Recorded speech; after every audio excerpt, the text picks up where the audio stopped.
He had not planned to look up. He had spent the entire journey telling himself he would not look, that he would stare straight ahead at the road, feel the warm air on his face through the window, and let the city do what cities do. Press its noise and its heat and its motion against the glass and keep its distance. He had been away for 10 years. He had learned, over those 10 years, how to keep things at a distance. But something made him look. Maybe it was the way the traffic slowed near the overpass, the way his driver eased the car to a near stop beside a row of roadside traders who had arranged their lives along the edge of the tarmac. Bottles of water, sachets of pure water, oranges peeled and sliced and wrapped in black nylon, roasted corn still warm and smoking, a woman selling groundnuts from a wide enamel tray balanced on her head. Ordinary things. The kind of ordinary he had trained himself not to see anymore. And then he saw her. She was sitting on a flattened cardboard box against the concrete base of the overpass pillar. Her wrapper was the color of dust. Her blouse, once he could tell once it had been white, was faded to the yellow of old paper. She had no shoes. Her feet were bare on the sun-hot pavement, and her hands were cupped in front of her, open, the way you hold your hands when you are waiting for something that may not come. A small tin beside her had a few coins in it, catching the afternoon light. She was looking down. He was about to look away. The car was moving again, the driver pressing forward into the loosening traffic, when something stopped him. Something that had nothing to do with thought. Something older than thought. Something that lived in the body and not in the mind, and that recognized things the mind had spent 10 years forgetting. He knew the angle of that neck. He knew the particular curve of those shoulders, the way they held themselves, not slumped, not defeated, but careful. Dignified in a way that was so familiar it hit him somewhere between the ribs and he could not breathe. He told the driver to stop. The driver looked at him in the rearview mirror. He said it again. Stop the car. He got out on the dusty roadside with the exhaust of passing vehicles and the noise of the city all around him, and he walked toward the woman on the cardboard box. And when she heard his footsteps slow near her, she looked up. Her eyes were the same. After everything, after 10 years, after all the distance and the silence and the life he had built on the other side of the world, her eyes were exactly the same. Dark and deep and holding something he had no word for, something that was both question and answer, both wound and warmth. Her name came out of him like something he had been holding for 10 years without knowing he was holding it. Mama. And what happened to her face in that moment? What moved through it before she could stop it, before she remembered to protect herself, was the most devastating thing Chukwuemeka Obi had ever seen in 38 years of living. And he had seen things. He had built a life that required seeing hard things and not flinching. He had sat in boardrooms and absorbed losses that would have broken ordinary men and kept his face like still water. But what moved through his mother's face when she looked up and saw him standing there on the roadside, that undid him in 2 seconds flat. He knelt down on that pavement. Right there, in the dust, beside the overpass pillar, in the noise and heat of the afternoon. This man who was worth more money than most people in that city would see in 10 lifetimes. He knelt on the ground and took his mother's cupped hands in both of his, and he could not speak. He could not speak. That is where the story begins. But to understand what it means, you have to go back to the beginning. You have to understand the world that built this moment. Because nothing that happened on that roadside was an accident. It was the end of a very long road. And the road began in a different kind of dust, in a different kind of heat, in a house that was small but whole, in a family that was poor but complete. Chukwuemeka Obi came into the world in the 3rd year of his parents' marriage, in a rented house with a zinc roof that sang when it rained. He was the second child, after his sister Adiz, who was 4 years older and already had opinions about everything. His mother, Ngozi, was 26 when he was born. His father, Celestine, was 30, a secondary school teacher who carried his lesson notebooks home every evening and marked them by lantern light with a red pen he kept tucked behind his ear. They had very little, but the house was clean, and the compound smelled of the bougainvillea that Ngozi had planted along the fence the year they moved in, and there was always food, even if it was never quite enough, even if supper sometimes meant pepper soup with very little pepper and almost no meat, shared among 4 people at a low table while Celestine asked each of them what they had learned that day. Ngozi was the kind of woman who could not walk past a thing without improving it. She replastered the cracking wall by the kitchen door herself, mixing the cement with her own hands on a Saturday morning while Adiz and Chukwuemeka watched from a safe distance and asked questions she answered without stopping work. She rewired the broken light socket in the corridor with advice from a neighbor and a borrowed screwdriver.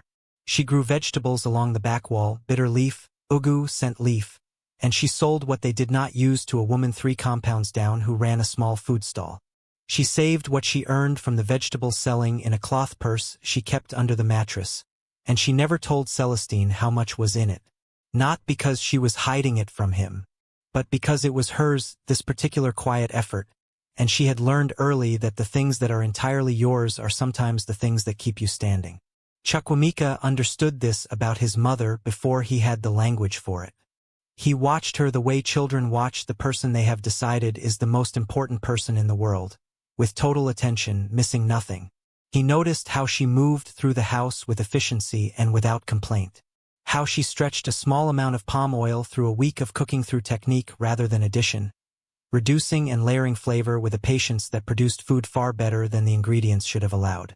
How she sat at the edge of her bed at night when she thought everyone was asleep, not doing anything, just sitting, the cloth purse in her lap, her hands quiet, her eyes on the middle distance, breathing slowly in the dark. He was 8 years old the first time he said to her, "Mama, when I grow up, you will never have to worry about anything again." She looked at him with those dark eyes and she touched his face with the back of her hand and she said, "My son, you are already enough."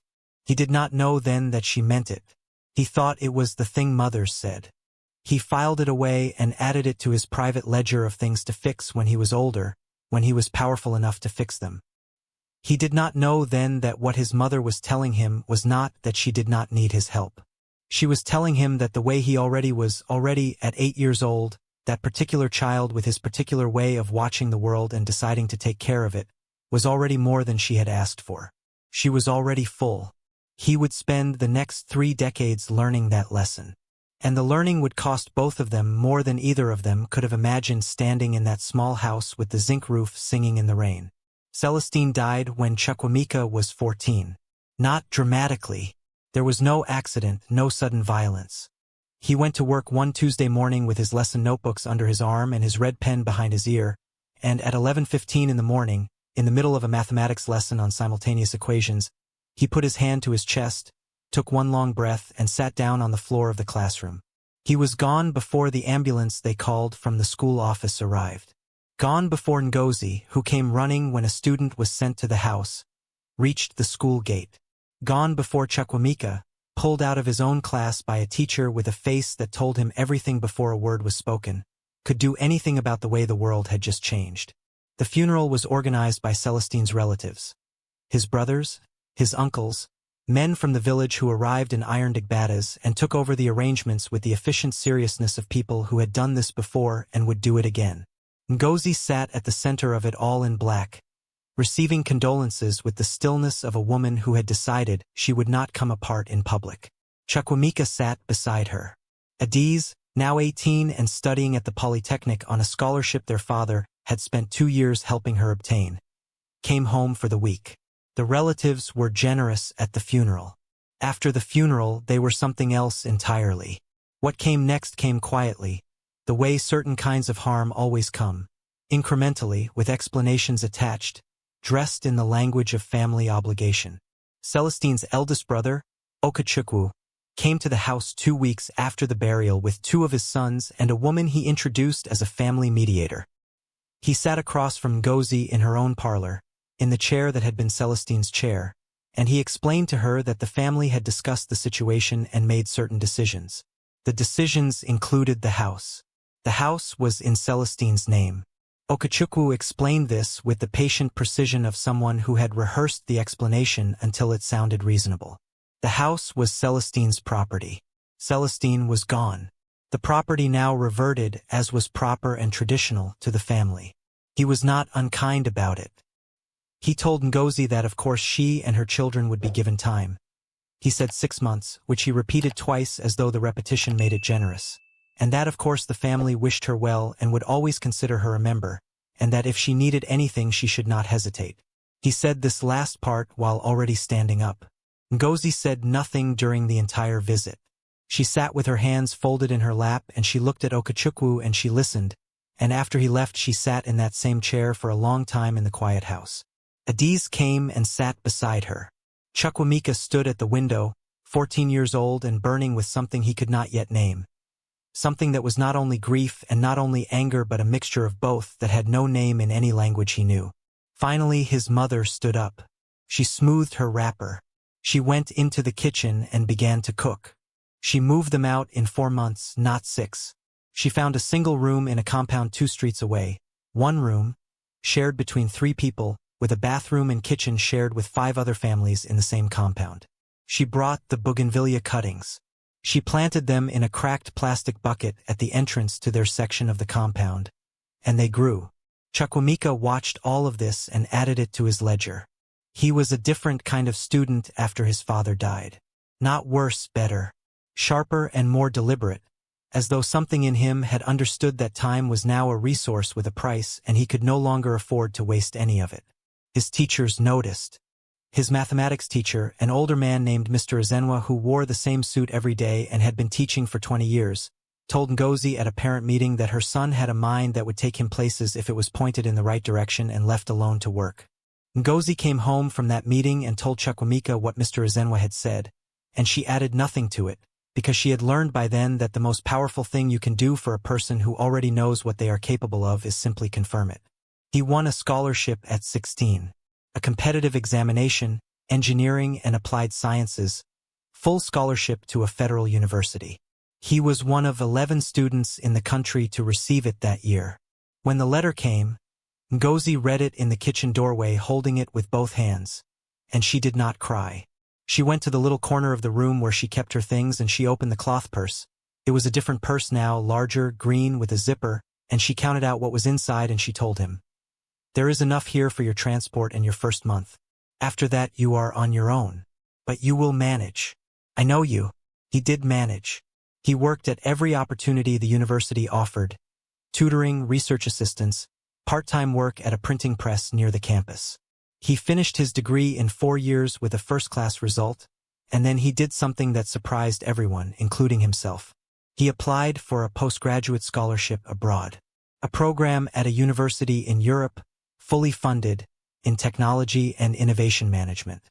He applied on the advice of a professor who had taken an interest in him, a woman named Dr. Obiageli who had spent years abroad herself and who had looked at Chukwuemeka's thesis on African logistics infrastructure with an expression he could not quite read and told him that the problem he was solving was real and that he should go and learn to solve it properly. He got the scholarship. The night before he left, Ngozi made his favorite meal, ofa nugbu, with stockfish and soft-cooked goat meat, and pounded yam that she rolled out with more care than it required. They ate together, just the 2 of them. Adiz was married by then, living in another part of the city with a man named Afani who sold building materials and was not unkind but was not particularly warm either. Ngozi and Chukwuemeka ate and did not talk much.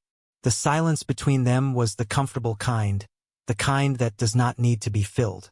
When he was washing the plates afterward, he always washed the plates when his mother cooked. She came and stood in the kitchen doorway the way she sometimes did when she was about to say something she had been choosing for a while. She said, "Whatever happens, whatever you find there, you remember what you come from. You hear me?" He said, "I hear you, Mama." She said, "And Emeka, do not disappear. Some people cross water and they forget there is land on the other side. You remember the land on this side." He said, "I will never forget, Mama." She looked at him for a moment. Then she nodded once and went to bed. He left the next morning before dawn. She stood at the gate of the compound. The bougainvillea was blooming, bright pink in the headlights of the taxi, and she watched him go. She watched him go. The first 2 years abroad were hard in the way that beginnings in unfamiliar places are hard. The cold, the bureaucracy, the particular loneliness of being the only person in a room who holds all their context inside them where no one else can see it. But Chukwuemeka was, by then, a person who had already survived the particular loneliness of loss and displacement, and he understood that endurance was a skill that did not expire. He called his mother every Sunday. Not long calls, he was always tired, always behind on work. But the call came reliably every Sunday, and she answered with the same greeting every time, her voice warm and specific, asking about his food, his sleep, whether he was wearing enough clothing in the cold. He finished his postgraduate program in 2 years and stayed. He stayed because an opportunity came that was too precise to leave. A technology consultancy run by a Nigerian-born entrepreneur who had spotted Chukwuemeka's thesis in an academic journal and reached out through the university with an offer. The offer was modest by the firm's standards. By any standard Chukwuemeka had previously operated within, it was a different category of money entirely. He stayed, and he built. This is where the story of the man he became begins to diverge from the story of the son he had promised to be. Not sharply. Not with a single decision that could be identified later and condemned. But gradually, the way most important things drift, in small increments, each one unremarkable, each one adding to the one before it, until the total distance is enormous and you cannot point to any single step that caused it. In the 3rd year, the Sunday calls became occasional. He told himself it was the time difference, the schedule, the project he was managing that required him to be in 3 countries in 3 weeks. He told himself his mother understood. She never said she did not. In the 5th year, he missed her birthday for the first time. He sent money, more money than she would have known what to do with, and he sent it with a message through Adiz because he did not have time to call himself. Adiz called him and said, "Emeka, you should call her." He said, I have a meeting. He had the meeting. He did not call. In the 7th year, he was no longer a consultant. He had started his own firm, a logistics technology company that solved exactly the problem his old thesis had identified, at a scale he had not dared to write about in his thesis because it would have seemed absurd. The firm grew faster than anything he had planned for. He hired people. He raised investment. He moved through a world that required total concentration and rewarded it extravagantly. A world where the price of success was the elimination of everything that did not directly serve the work. He told himself that sending money was the same as being present. He sent money every month, large amounts that arrived in his mother's account and that he imagined solving all the problems he could no longer solve in person. He had a PA manage the transfers. He did not always know which month the money was actually arriving. He did not know that the money had stopped arriving. He did not know because he had outsourced the knowing. He had handed the management of the transfers to a PA named Brendan, a careful and efficient young man who managed 30 other things for him simultaneously and who had, at some point in the 8th year, made an error in the account details and not noticed because the transfer stopped returning errors and he assumed they were going through. The money was going into an account that was not his mother's. It had been going there for 16 months. Chukwuemeka did not know. He was building. He was expanding. He was flying between cities and making decisions that affected thousands of employees and returning investor calls at midnight and eating meals he did not taste in restaurants he did not see because the person across the table was always someone he needed something from or who needed something from him. He did not know that his mother was eating once a day because she could not afford more. He did not know that Adiz had her own problems. Ifani's business had failed 2 years earlier, quietly and completely, and Adiz had been managing a household of 5 on her teacher's salary while Ifani looked for work that did not come and tried to maintain a dignity that costs money to perform.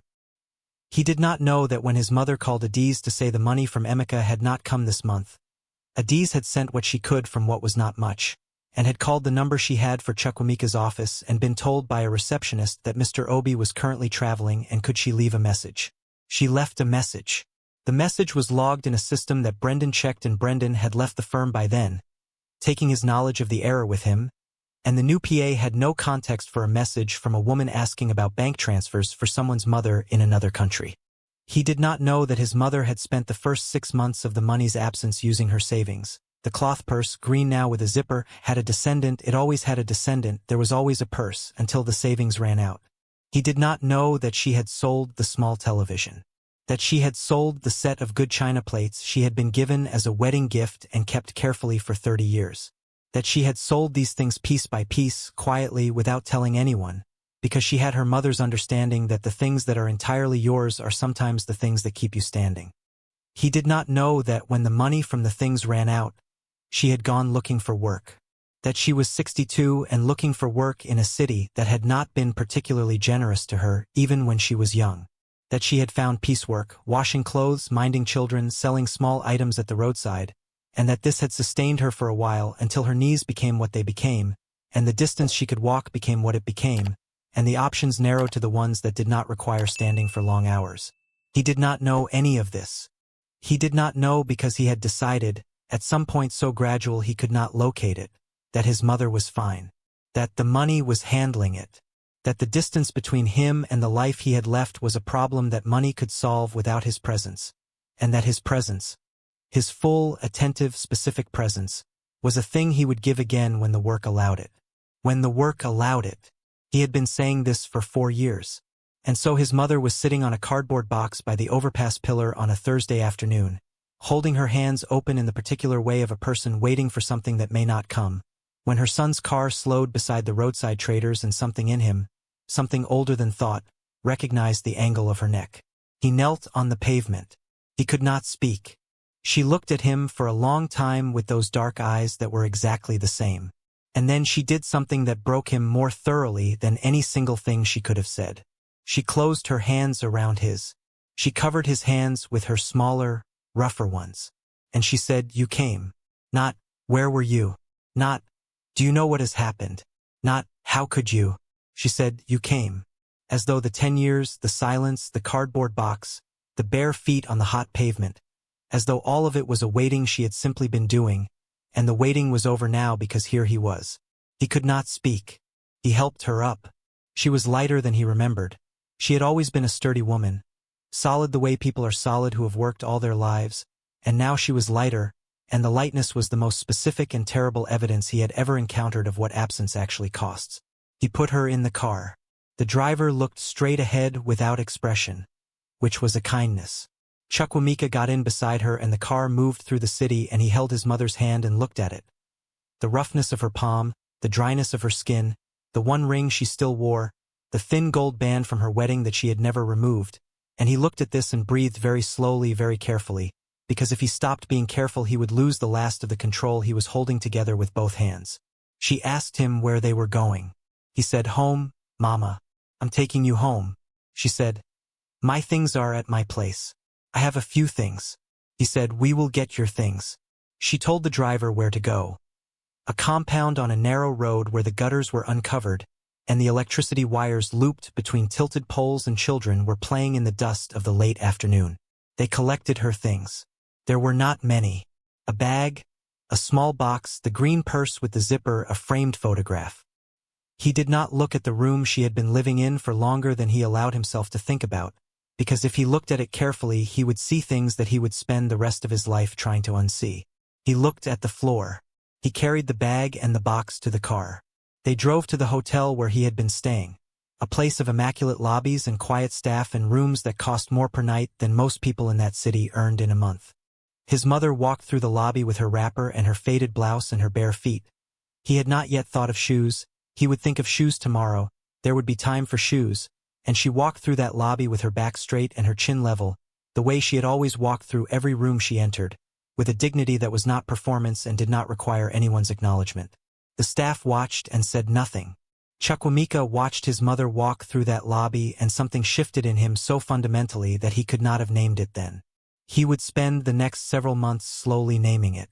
He ordered food. He ordered more food than 2 people could eat, because abundance felt like the only language he had available to apologize with, and he knew even as he ordered it that food was not the apology that was required. His mother ate with the methodical focus of someone who has been rationing for long enough that plenty registers as something to be managed carefully rather than simply enjoyed. She ate slowly. She ate everything on her plate. She asked if the fish was tilapia or something else, and when he told her he wasn't sure, she nodded as though the uncertainty was expected. After the food, she washed her hands at the sink and dried them on the hotel towel and sat in the large chair by the window, and she looked at him across the room and waited. He sat down. He said, "Mama, I need you to tell me everything." She said, "Everything is a long thing." He said, "I have time." She looked at him for a moment. Then she began. She told him quietly and without drama, in the specific detailed language of someone who has been through something and come out the other side and is not confused about what happened. She told him about the money stopping, about waiting thinking it was an error that would correct, about calling Adiz, about the television and the china plates, about the piecework, about the knees, about the cardboard box, which she described not with self-pity but with the matter-of-fact clarity of someone reporting facts. There was no other option that made sense at the time, and so this was the option. He listened to all of it without moving. When she finished, the room was quiet for a while. Then he said, "I didn't know." She said, "I know you didn't." He said, "I should have known. I should have." She said, "Emeka, stop." He stopped.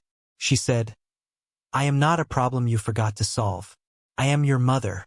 And the thing that needed to happen between us has nothing to do with the money. You know that." He knew that. He said, "I forgot you. I told myself I hadn't. I told myself the money was enough, that it was taking care of things, and I used that to give myself permission to be absent. And you were here and you were—" His voice stopped working. She looked at him. The night was coming through the window now, the city's lights beginning to arrange themselves across the dark.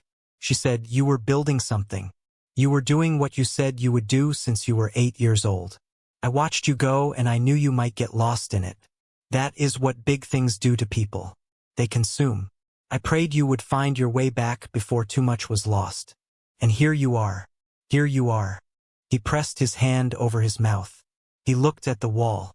A single tear ran down his face before he could stop it, and then another, and then he stopped trying to stop them. His mother crossed the room and sat beside him and did not say anything. She put her hand on his back, the way she had put her hand on his back when he was small and something had gone wrong at school. Slowly, in circles, the oldest comfort in the world. They sat there for a long time. The next morning he started making calls. The first call was to his finance team to understand what had happened to the transfers. The error was found and traced within 4 hours. Brendan, the PA who had left, the wrong account details, 16 months of money going somewhere it had never arrived. Legal proceedings began. Chukwuemeka did not care about recovering the money. The money was not the point. He needed to understand the gap, the specific geography of his own absence, the exact cost of it. The second call was to a property agent. He did not want his mother in a hotel. He wanted her in a home. He spent 3 days looking at properties with her. He pushed her in a wheelchair through the first 2 viewings because her knees would not carry her the required distance, and she sat in the wheelchair with her back straight and her opinions firm, and she told him exactly what she thought of each place they saw with the directness of a woman who has earned the right to be direct about where she will live. The third property had a garden.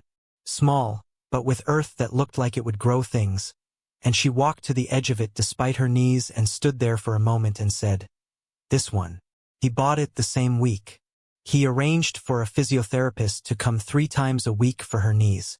He arranged for a housekeeper.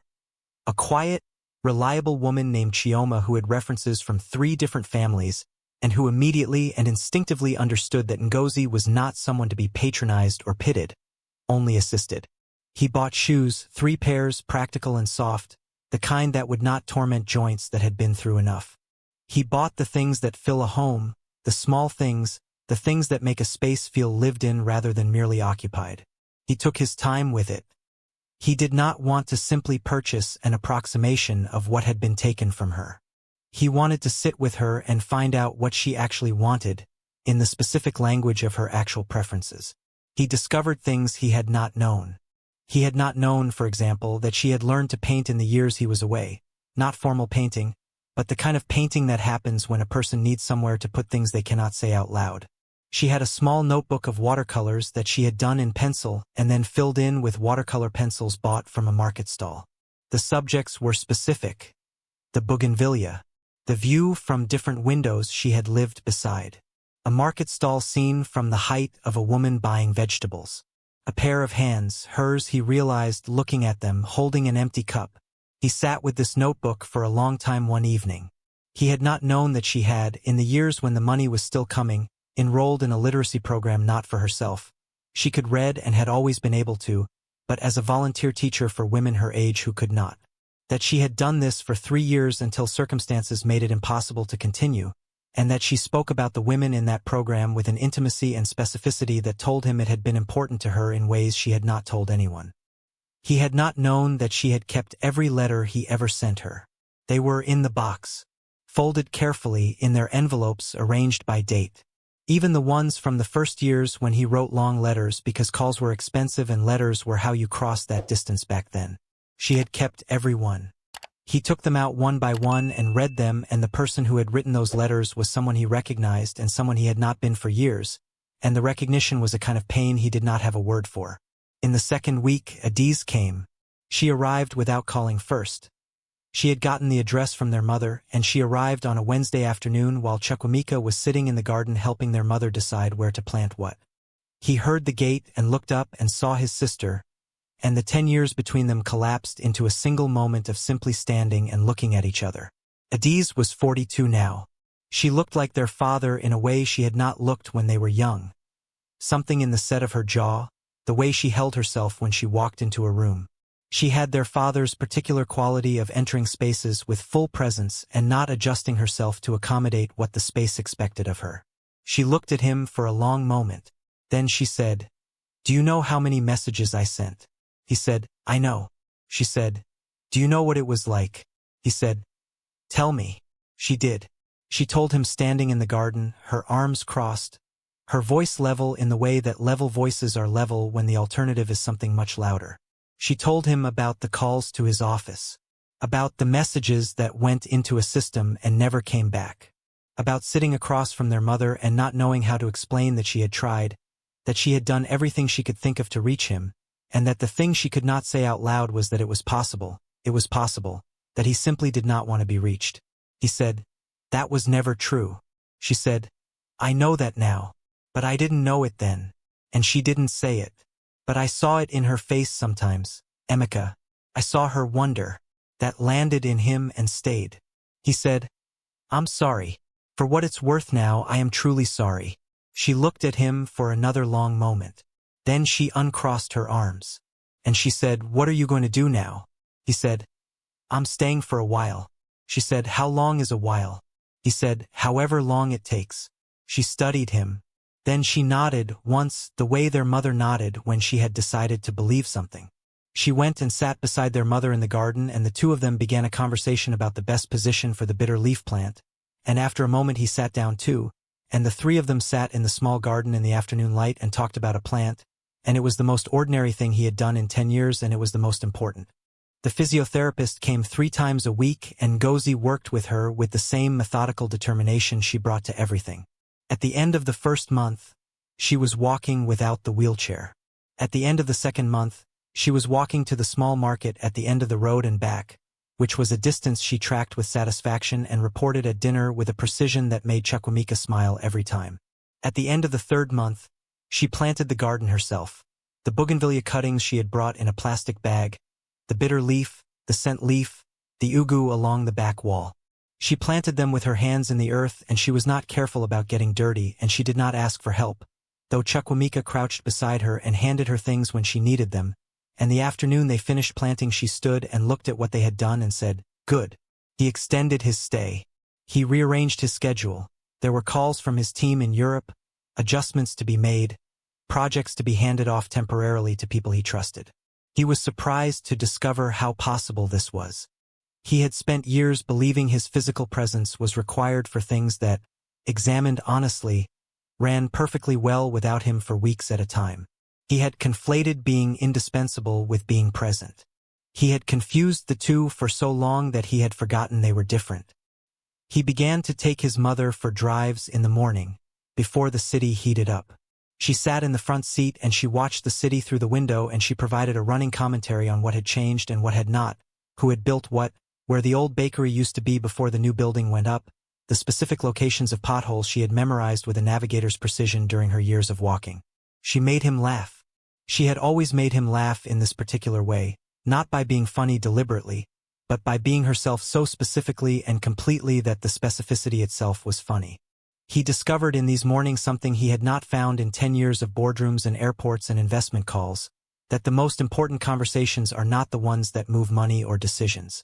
They are the ones where someone who knows you completely is simply, unhurriedly present with you in the ordinary progress of a day.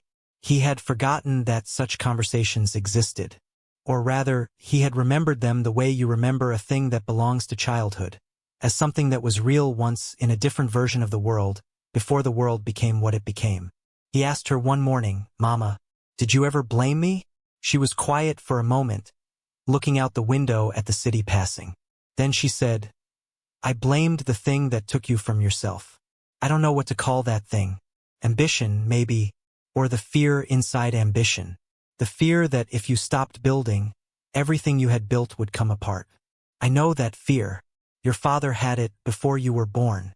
He worked himself until the working was what he was, and then when there was nothing else he could be, it was the working that killed him." She paused. She said, "I watched you become like him in that way, and I prayed you would find a way out that he didn't find. And I believe God heard that prayer, even though the road was longer than I would have chosen." He kept his eyes on the road. He said, "I want to do something about the women in your literacy program, the ones you had to stop teaching." She turned to look at him. He said, "I want to fund it properly. A real program with proper resources, teachers, materials. In your name if you want. Or not. However you want it." She was quiet for a while. She said, "Not in my name." He said, "Whatever you want." She said, "In your father's name. Celestine Obi Memorial Literacy Program. He would have been a better person than either of us to run a thing like that. This would be the next best thing." He said, "Done." She turned back to the window. The city moved past. After a moment, very quietly, she said, "You know what your father would say if he could see you right now?" He said, "What?" She said, "He would say, 'Ah, this boy. He took the long road. But he found it. He found it.'" Chukwemeka Obi spent 6 months at home. He did not go back to running his company from his mother's kitchen table, though he did some of it from his hotel suite in the early mornings before the day started. He hired a CEO, someone he had been watching for 2 years, someone capable, and he transitioned into a chairman's role that required him to be involved strategically but not constantly, that allowed him to be a person in addition to being a builder of things. He bought the house next to his mother's and connected the properties. He did not want to be in her house. She needed her own space, her own life, the particular freedom of a woman who had earned the right to arrange her own rooms. But he wanted to be close. He wanted to be able to walk through a gate and be beside her in 3 minutes if something was needed. He wanted to know that the distance between them was a garden wall, not an ocean. Adiz came on Saturdays. Efani, who had eventually found new work, modestly, steadily, with a dignity that Chukwemeka had come to respect, came too, and their children, who were loud and curious and did not fully understand why their uncle who lived abroad was suddenly always here but accepted this development with the unbothered pragmatism of children who find adults mysterious and don't require them to be otherwise. The Saturdays became something. A specific kind of something, the kind that does not announce itself but becomes, over time, the thing people mean when they say family. Not the family you were born into, which is simply what happened, but the family you choose to maintain. The one that requires specific decisions made again and again against the pull of easier things. Ngozi's garden grew. The bougainvillea was the first to bloom. Bright pink, extravagant, spreading along the fence the way it had spread along the fence of every compound she had ever lived in. As though it was not a plant but an argument she had been making across 30 years. A claim she kept reasserting in every new place. "I am still here. I still bloom. Whatever you took from me, you did not take this." On the morning of her 64th birthday, Chukwemeka woke before dawn. He went through the gate into her garden. He sat on the small bench she had put beside the bougainvillea, in the dark, with the sleeping city around him and the smell of the garden. Earth and something green and something beginning to flower, and he sat there for a long time.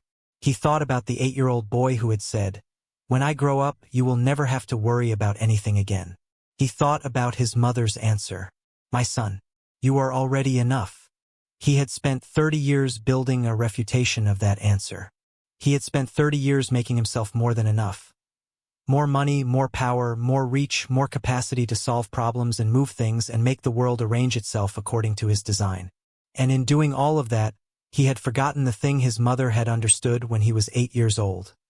That the point was never the power. The point was the presence. The point was the choosing, again and again, to be where the people you love can find you. He had found his way back. The road was long, and the cost of it was written in the roughness of his mother's palm, and the angle of her shoulders on a cardboard box, and the framed photograph she had kept even when she had nothing else to keep. But he had found his way back. And she had waited.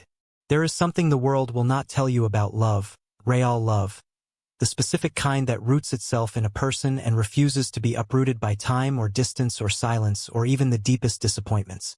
The world will tell you that love is a feeling, something that comes and goes, something that depends on its conditions being met and withdraws when they are not. But anyone who has known the love of a mother, who held her hands open in the posture of waiting for a child who had been gone too long, knows that this is not the whole truth. Some love does not know how to stop. It is not weakness. It is not the absence of anger or the absence of grief. Ngozi had both. She had sat with both, in the dark, in the room with the 4 empty chairs, in the compound with the looping electricity wires, in the space between transactions at the roadside where she held her hands open and thought about the boy who had left before dawn and said he would never forget. She had sat with her anger and her grief, and she had not let either of them become the final word. Because she understood, with the understanding of a woman who had spent 60 years watching what bitterness does to people, that the final word always belongs to the person who decides to keep the door open. She kept the door open. And one Thursday afternoon in the thick heat of the city, when a car slowed beside the overpass pillar, that door was still open. The lesson inside this story is not a simple one, and it does not reduce to a single rule. But there are things here worth naming slowly because they matter. The first is this: absence is not neutral. When someone you love is depending on your presence, not your money, not your effort from a distance, not the best version of you that you are saving for a later time that keeps not arriving, your absence is an active thing. It leaves a mark. It fills a room with its shape. It sits in an empty chair. Every choice to defer, to delay, to tell yourself that the work requires it and they will understand, that choice has a cost that is paid by someone else while you are busy not paying it. The accounting always comes due. The second is this: the people who love you most will often make it easiest for you to fail them. Not because they do not need you, but because they understand, from the inside of a love that has survived harder things than your absence, that making you feel the weight of what your absence costs might only push you further away. They hold the door open because they cannot bear the alternative. This is not a license. It is a trust. And trusts are obligations, whether or not they are articulated. The third is this: it is never too late to come home. But it is also never without cost. There are things that cannot be recovered: years, moments, the particular version of your mother's face before it learned to live without you. What can be recovered is the relationship itself, if both people choose it, if the work of recovery is done with full honesty and full presence and no more useful distance. The road home is longer than the road away. It always is, but it goes somewhere worth going. And the final thing, the one that lives underneath all the others: the measure of a life is not the size of what you built. It is the people who are still there when you come back from the building. It is the door that is still open.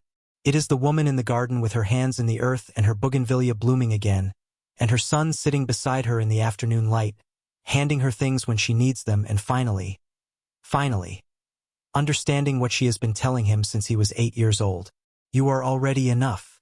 So let me ask you this, and I want you to sit with it before you answer because it deserves an honest answer. Is there someone in your life right now, someone who has held the door open for you, who has waited, who has not said the thing they could say because they love you too much to risk losing you with the full weight of their need? Is there someone you have been telling yourself you will return to, when the work allows it, when the time is right, when you have built enough to finally afford the luxury of being present? And if there is, what exactly are you waiting for?